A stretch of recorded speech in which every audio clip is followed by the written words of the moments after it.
Security guards kick out. Black veteran, only to discover he's a war hero. Honored by the president. The late afternoon sun cast long shadows through the ornate windows of the Maxwell Convention Center, creating patterns across the polished marble floor that James Walker carefully navigated with practiced steps. His right leg moved with the subtle hesitation that had become part of his natural gait since Afghanistan, a reminder of the price of service that had earned him more than just physical scars. The grand venue, with its sweeping staircases and crystal chandeliers, stood in stark contrast to the modest navy blazer and khaki slacks he'd chosen for the evening. James adjusted his collar, feeling the familiar weight of his service medallion beneath his shirt, a private token he carried more for comfort than recognition.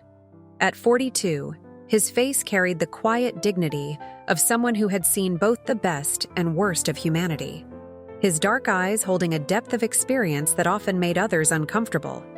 He'd trimmed his salt and pepper beard precisely that morning, preparing for an evening he hoped would help him gauge whether he was ready to return to more public veteran events.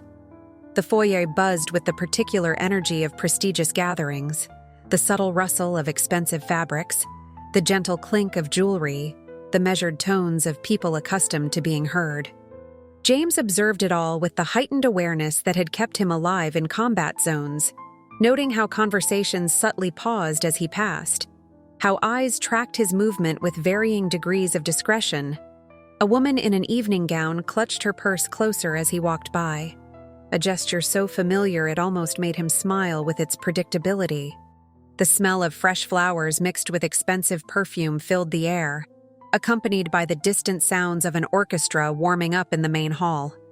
James paused near a marble column, its cool surface offering a moment of stability as he oriented himself in the space. He'd attended similar events before, but always in uniform, always with credentials prominently displayed. Tonight was different. Tonight he was testing the waters, seeing if he could navigate these spaces as just another citizen hoping to honor local heroes. A server passed by with a tray of champagne flutes, offering him a practiced smile that didn't quite reach her eyes. James declined with a subtle shake of his head, knowing that the medication for his leg didn't mix well with alcohol. He watched as the same server approached a group of well-dressed executives moments later, her smile transforming into something warmer, more genuine. These small differences, these subtle shifts in treatment, were something he'd learned to catalog without letting them disturb his peace. Near the entrance to the main hall, a cluster of veterans in full-dress uniform commanded attention and respect, their medals catching the light with each movement. James felt a familiar pull toward them, recognizing the particular way they carried themselves, the invisible bond of shared experience. But he held back, choosing instead to observe from his position by the column, gathering his thoughts about whether he was ready to fully rejoin these social circles. The limp in his stride had become more pronounced after standing still, a reminder of the incident that had earned him recognition he'd never sought. The memory of that day flashed unbidden, the scorching heat, the chaos, the split-second decisions that had saved lives but left permanent marks on his body and psyche. James pushed the thoughts away, focusing instead on the present moment, on the way the evening light played across the venue's elaborate crown molding. Movement at the entrance caught his attention, 2 security guards conducting their rounds, their gazes sweeping the room with professional scrutiny. Something in their posture changed when they noticed him, a subtle shifting of weight that James recognized from years of reading body language in high-stakes situations. They exchanged a glance that spoke volumes, their paths beginning to converge in his direction with deliberate casualness. James straightened slightly, years of military bearing asserting themselves automatically. He could read the situation developing, could see the assumptions forming in their eyes as they approached. The familiar weight of prejudgment settled on his shoulders, heavy as a tactical vest but far more insidious. He remained still, waiting, knowing from experience that any sudden movement would only confirm their suspicions. The closer guard, his name tag reading Craig, kept one hand near his radio as they approached, while his partner, Thomas, positioned himself slightly to the left, standard procedure for approaching someone they considered a potential threat. James felt a deep weariness settle in his chest, not from fear or anger, but from the sheer predictability of what was about to unfold. The evening's peaceful observation was about to become something else entirely, and he could only hope to navigate it with the same dignity that had carried him through countless similar encounters. "Sir, I need to see your invitation," Craig announced, his voice pitched to carry just far enough to draw attention from nearby guests without seeming overtly confrontational. The security guard's frame was taut with barely concealed suspicion, his stance wider than necessary for a routine check. James noticed how Thomas had positioned himself to block any potential exit route, a tactical decision that spoke volumes about their assumptions. "I don't have a formal invitation," James replied, keeping his voice steady and measured, the same tone he'd used countless times to diffuse tense situations in war zones. "Hi, I'm a veteran, and I was hoping to attend tonight's ceremony." He maintained eye contact with Craig, noting how the guard's jaw tightened at his response. The overhead chandeliers cast dancing shadows across their faces, creating an almost theatrical atmosphere for the unfolding drama. The two guards exchanged glances charged with skepticism. Thomas shifted his weight, thumb hooked in his belt near his radio, a posture James recognized as preparation for potential escalation. The murmur of conversation around them had dimmed noticeably, the nearby guests pretending not to watch while hanging on every word. "This is a private event?" Craig responded, emphasizing private with the particular inflection reserved for those deemed unwelcome. "Without proper credentials or an official invitation, I'm going to have to ask you to leave." His hand remained near his radio, a silent thread of escalation that James found both familiar and exhausting. A small crowd had begun to gather at a polite distance, their cocktail conversations thinning to whispers as they observed the interaction. James could feel their stares prickling against his skin, could sense the assumptions building in their minds. A woman in an evening gown whispered something to her companion, her eyes never leaving the scene unfolding before her. "I've attended similar events before," James explained, reaching slowly into his jacket pocket to avoid alarming the guards. "I understand the need for security, but I was hoping to—" Craig cut him off with a sharp gesture, his patience visibly wearing thin. "Look," Craig interjected, his voice taking on an edge of condescension, "I think you might be looking for the wrong kind of recognition here." The implication hung in the air, heavy with unspoken accusations. Thomas nodded in agreement, his expression hardening into something closer to hostility than professional concern. The familiar heat of anger began to build in James's chest, a slow burn he'd learned to control through years of facing similar prejudices. He could feel his pulse quickening, the same rush of adrenaline that had once preceded combat now rising in response to this civilian confrontation. The irony wasn't lost on him, how he could face enemy fire with calm determination. Yet these moments of casual discrimination still had the power to shake his composure. More guests had paused their conversations to watch, their expressions ranging from uncomfortable awareness to outright curiosity. A server had stopped mid-round, champagne tray perfectly balanced but forgotten as the scene commanded her attention. The orchestra's warm-up notes drifted from the main hall, an incongruously elegant soundtrack to the mounting tension. James felt the weight of every eye in the foyer, the pressure of judgment from people who saw only what they expected to see. A black man in modest clothing who couldn't possibly belong in their refined space. The pain in his leg seemed to intensify, as if his old wound was responding to the stress of the moment. He shifted his weight slightly, the movement causing Thomas to tense further, hand moving closer to his radio. The bright lights of the venue seemed to grow harsher, highlighting every detail of the scene. The guards, suspicious faces, the onlookers, careful distance. The way his own reflection in the polished marble floor seemed somehow diminished by the situation.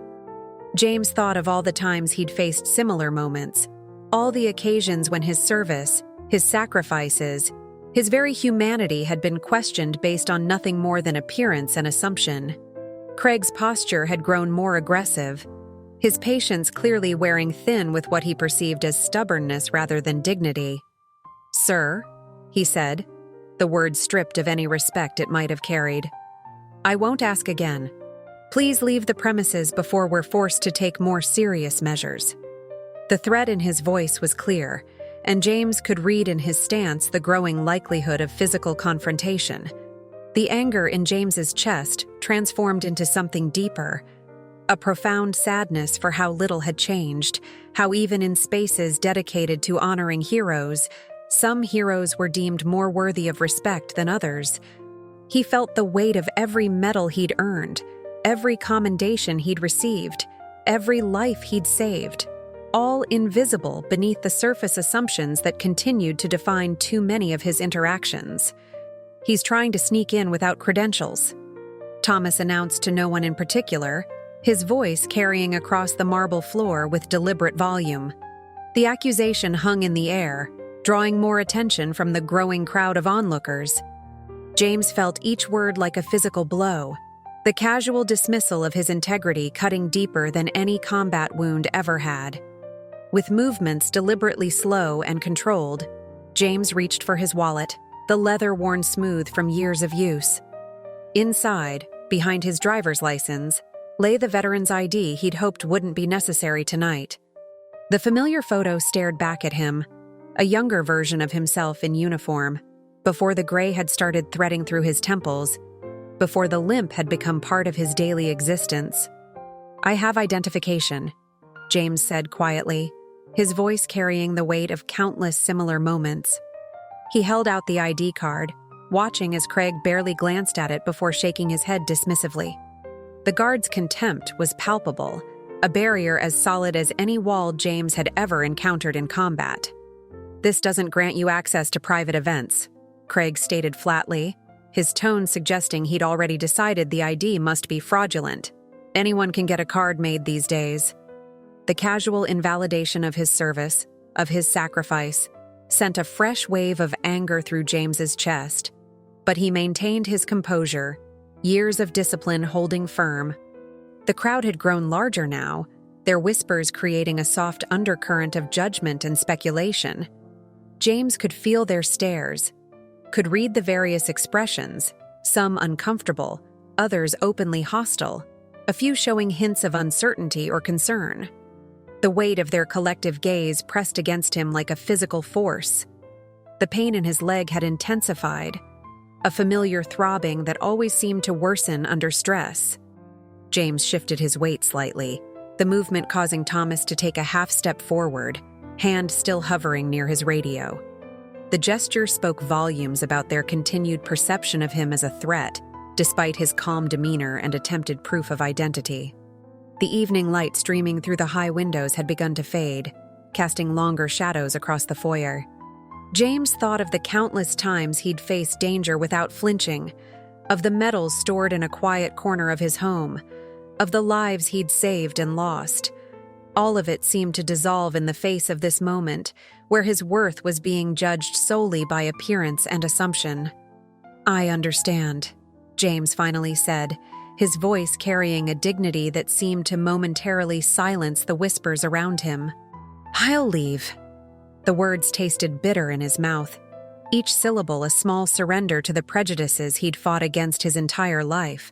He turned slowly, careful to keep his movements measured and non-threatening, preserving what dignity remained in the situation. The marble floor seemed to stretch endlessly before him as he began his retreat, each step accompanied by the subtle drag of his injured leg. The crowd parted silently, creating a path that felt more like an exile than an exit. James could feel the weight of every step, every eye, every unspoken judgment pressing against his shoulders. Just as he neared the grand entrance, a voice cut through the tension-filled air. "Wait, aren't you Sergeant Walker?"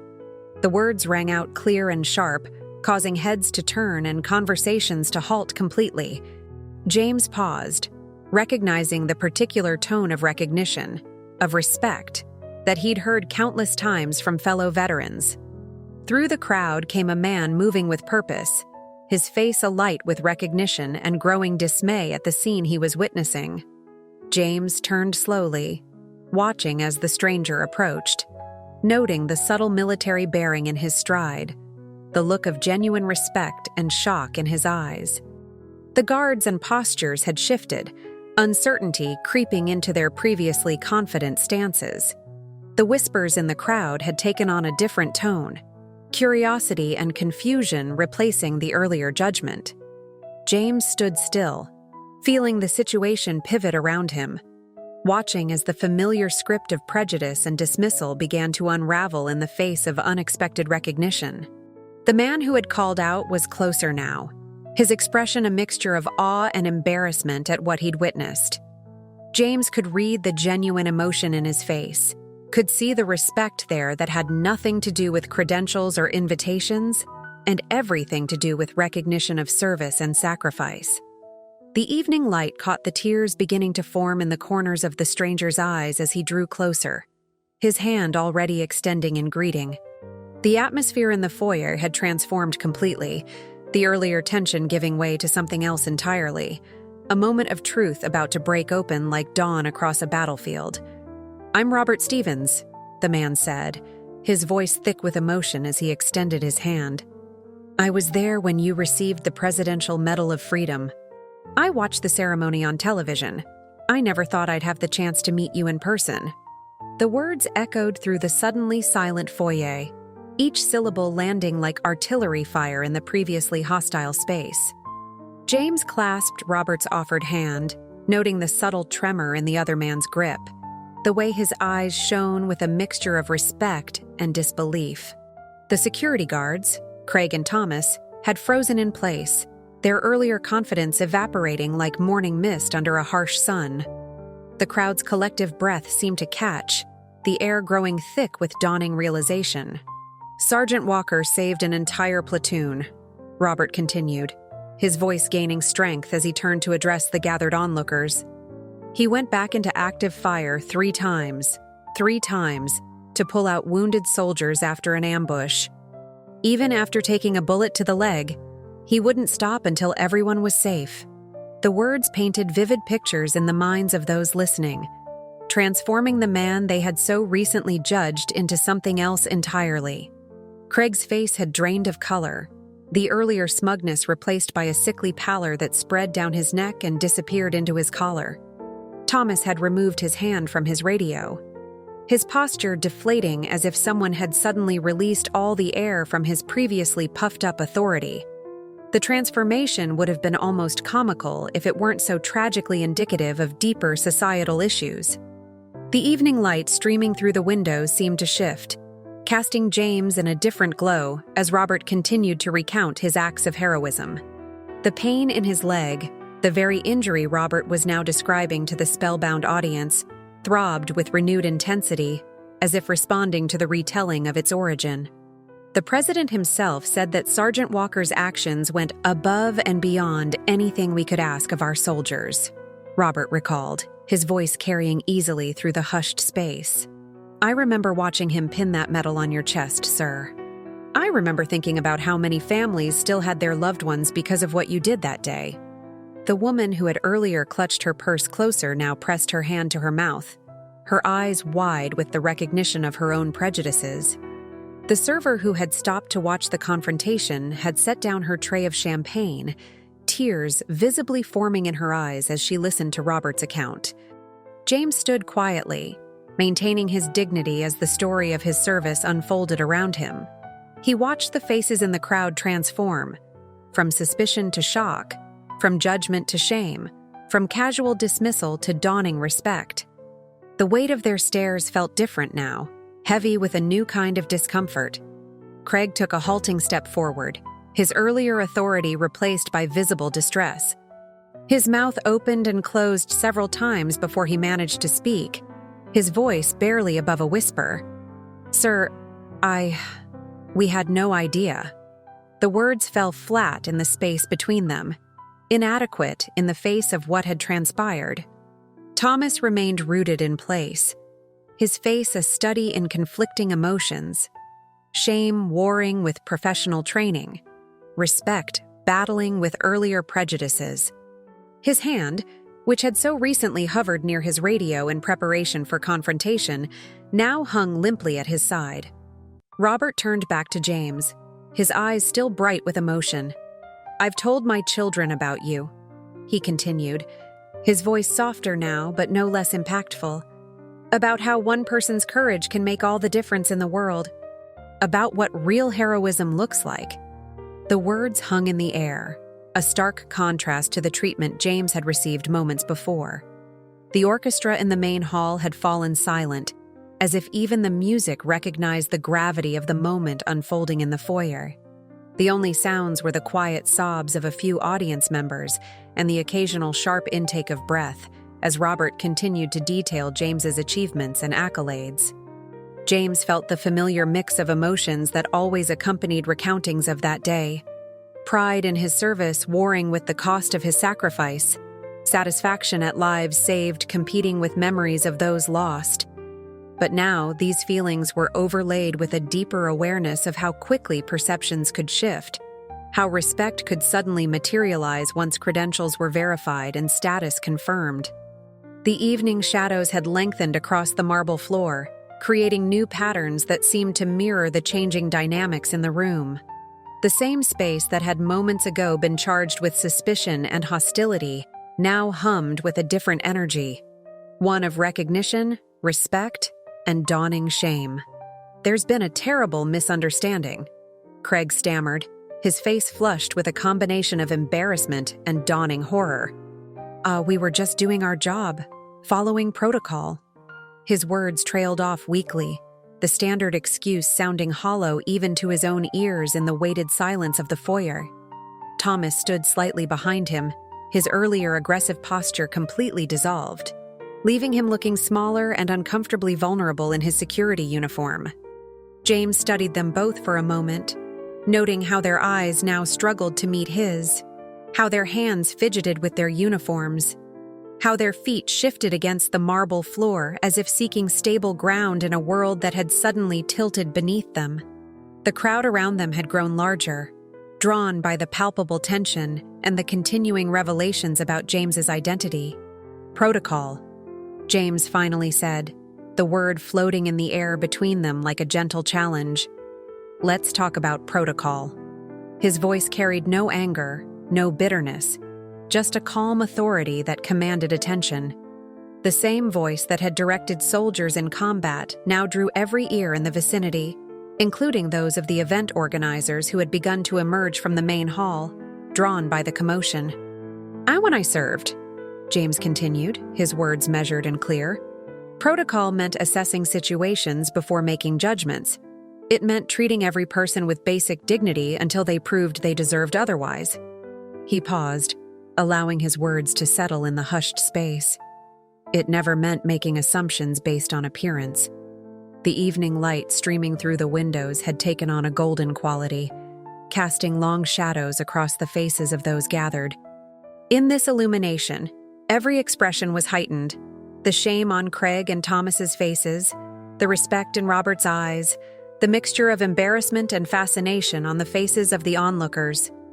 "I've faced prejudice in many forms," James went on, his voice carrying easily through the silent room, "in uniform and out of it, before receiving medals and after them.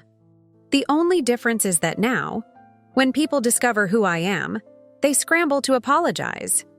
He shifted his weight slightly, the pain in his leg a constant reminder of the price he'd paid for the very freedoms being denied to him moments ago. A woman in the crowd dabbed at her eyes with an expensive silk handkerchief, while several men in business suits stared at their shoes, unable to meet James's steady gaze. The young black server who had witnessed the entire scene stood straighter now, her eyes fixed on James with a mixture of pride and understanding. "The medal I received," James continued, his hand unconsciously moving to his chest where the decoration would have rested in uniform, "wasn't earned by looking a certain way or fitting into expectations. It was earned by seeing beyond surface appearances, by valuing every life equally in moments when those distinctions could have meant death." Craig's attempts at explanation had fallen silent, replaced by a look of genuine understanding that seemed to age him visibly. Thomas had removed his security cap, holding it in front of him like a shield, his earlier authority replaced by something that looked remarkably like wisdom being painfully acquired.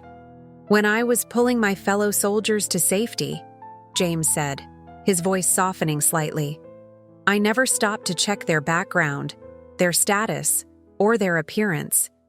In those moments, the only protocol that mattered was preserving life and dignity." The pain in his leg throbbed in time with his words, a physical punctuation to each statement. The gathered crowd had grown completely still, as if afraid that even breathing too loudly might break the spell of James's words. The orchestra in the main hall remained silent, as if understanding that a different kind of music was filling the space. The quiet power of truth being spoken without rancor, but with undeniable force. "So yes," James concluded, his eyes moving from face to face in the crowd. "Let's talk about protocol. Let's talk about the assumptions we make and the barriers we create.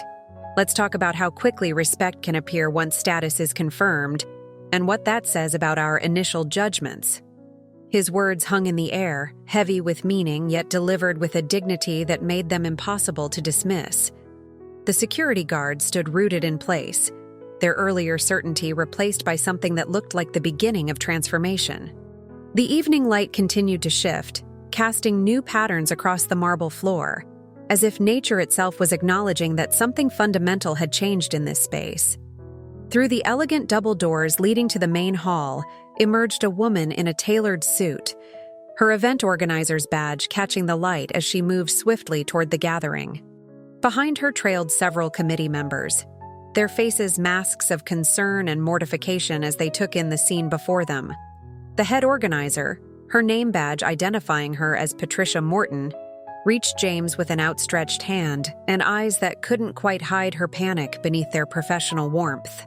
"Sergeant Walker," she began, her voice carrying the practiced smoothness of someone accustomed to managing crises, "please accept our deepest apologies for this unfortunate incident. We would be honored if you would join us as our guest of honor tonight." The words tumbled out with rehearsed precision, each syllable carefully chosen to bridge the chasm of embarrassment that had opened before them. James regarded her offered hand for a moment, aware of how this gesture of inclusion arrived only after his credentials had been verified, his worth proven through Robert's recognition. The irony wasn't lost on him, how quickly doors could open once the right names were spoken, the right connections established. Still, he saw in Patricia's eyes something beyond mere damage control, a genuine recognition of the moment's potential for change. "Dorth, thank you," James replied, accepting her hand with the same dignity he'd maintained throughout the confrontation. "I'll stay, but not as a guest of honor." He paused, allowing his words to settle in the still hushed space. "I'll stay as what I am, a veteran who came to honor other heroes, regardless of their appearance or status." The event committee members exchanged glances, their relief at his acceptance quickly tempered by the quiet power of his conditions. Craig and Thomas, still standing nearby, had begun to understand that they were witnessing something far more significant than a security incident being smoothed over. "If I may," James continued, his voice carrying the same measured authority that had guided soldiers through combat zones, "I'd like to say a few words to everyone gathered here." Patricia nodded eagerly, perhaps too eagerly, but James recognized in her expression a genuine desire to transform this moment into something meaningful. The crowd, which had continued to grow as word spread through the venue, formed a loose semicircle around him. The evening light streaming through the high windows had softened to a warm amber, casting everyone in a gentle glow that seemed to blur the social boundaries that had seemed so rigid moments before. "In combat," James began, his words filling the hushed space, "you learn quickly that unity isn't about uniformity. It's about understanding that beneath our different appearances, ranks, and backgrounds, we share a common humanity." He paused, letting his gaze move across the gathered faces. "The sacrifices we honor tonight weren't made by people checking credentials before deciding who to save." The young black server who had witnessed the entire scene had moved closer, her serving tray forgotten on a nearby table. Tears tracked silently down her cheeks, but her posture spoke of pride rather than sorrow. James caught her eye briefly, acknowledging in that moment their shared understanding of the weight of constant judgment. "The military taught me about sacrifice," he continued, "but it also taught me about the power of looking beyond our preconceptions. Every life I helped save in combat was valuable not because of their rank or background, but because they were human beings worthy of dignity and respect." The pain in his leg had settled into a steady throb, a physical reminder of the cost of service that now seemed to punctuate each word. Craig and Thomas stood at attention, their earlier hostility transformed into something that looked remarkably like awakening consciousness. The crowd hung on every word, many nodding slowly as understanding dawned in their eyes. "Tonight, as we honor local heroes," James said, his voice growing stronger, "let's remember that heroism doesn't wear a uniform size or come in a predetermined package. It's found in the ability to see beyond our assumptions, to treat each person with the dignity they deserve, not because of their credentials, but because of their humanity." The silence that followed his words was profound, broken only by the soft sounds of people wiping away tears and the distant hum of the venue's air conditioning. Patricia stepped forward again, this time with a different kind of respect in her eyes, not the panicked deference of earlier, but a genuine recognition of the moment's significance. The evening light continued to shift, creating new patterns across the marble floor, as if nature itself was acknowledging that something fundamental had changed in this space. The same foyer that had witnessed discrimination moments ago now held the potential for transformation. Each person present carrying the weight of a lesson learned in the most unexpected way. The story of what happened that evening at the Maxwell Convention Center spread through the community like ripples in a still pond, each retelling carrying with it the weight of uncomfortable truth and the possibility of transformation. Social media platforms buzzed with first-hand accounts from those who had witnessed the incident, their posts reflecting not just outrage at the initial treatment James had received, but more importantly, the profound impact of his response. Videos captured by attendees showed not the confrontation, but James's powerful words afterward, his message of dignity and respect reaching far beyond the marble walls of that prestigious venue. Veterans, organizations across the country began sharing the footage, accompanying it with their own stories of similar experiences, creating a nationwide dialogue about assumptions, respect, and the true meaning of service. Craig and Thomas, the security guards whose actions had catalyzed the evening's events, found themselves at the center of an unexpected transformation.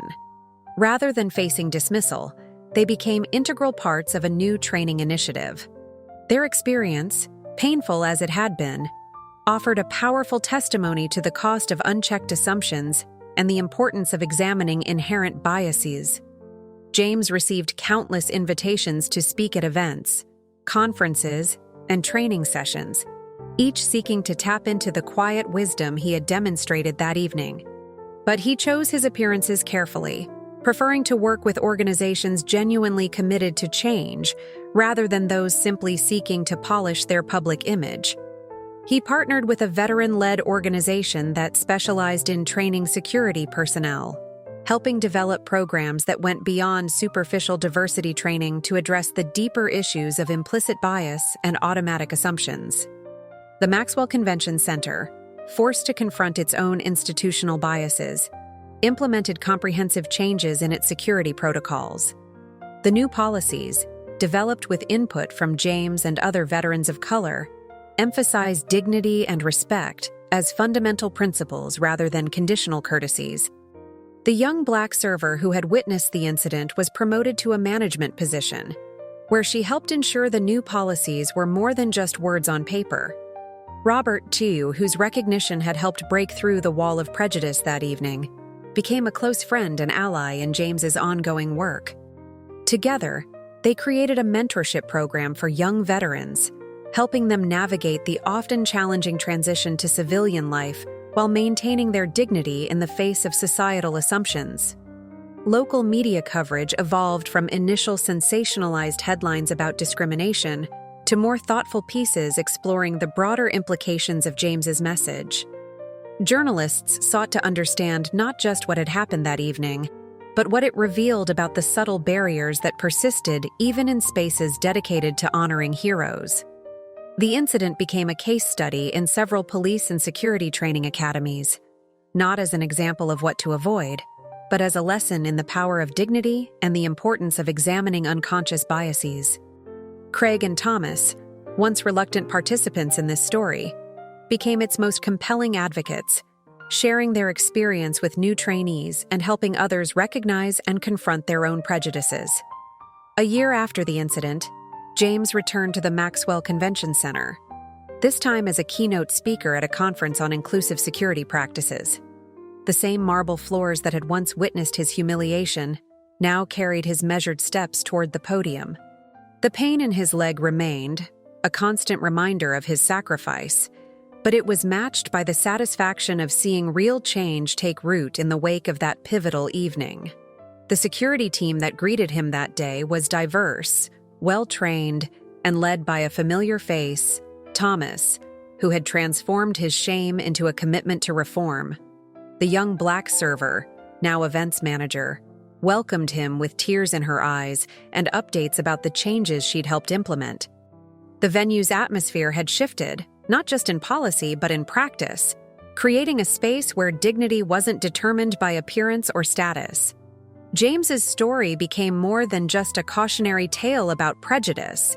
It evolved into a testament to the power of responding to discrimination with dignity, of transforming moments of shame into opportunities for growth.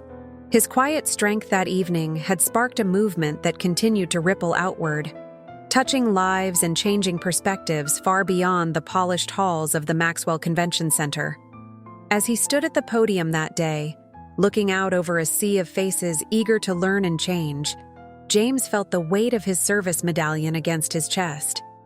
It reminded him that the greatest battles aren't always fought on foreign soil, and that sometimes the most important victories come not from confrontation, but from the courage to stand firm in one's dignity and help others find their way to understanding. Disclaimer: this channel does not support or tolerate any form of discrimination, racism, prejudice, or violation of human rights. The stories presented here are original and created by the author with the aim of promoting reflection, awareness, and dialogue. All content is developed with respect for diversity and the dignity of all people.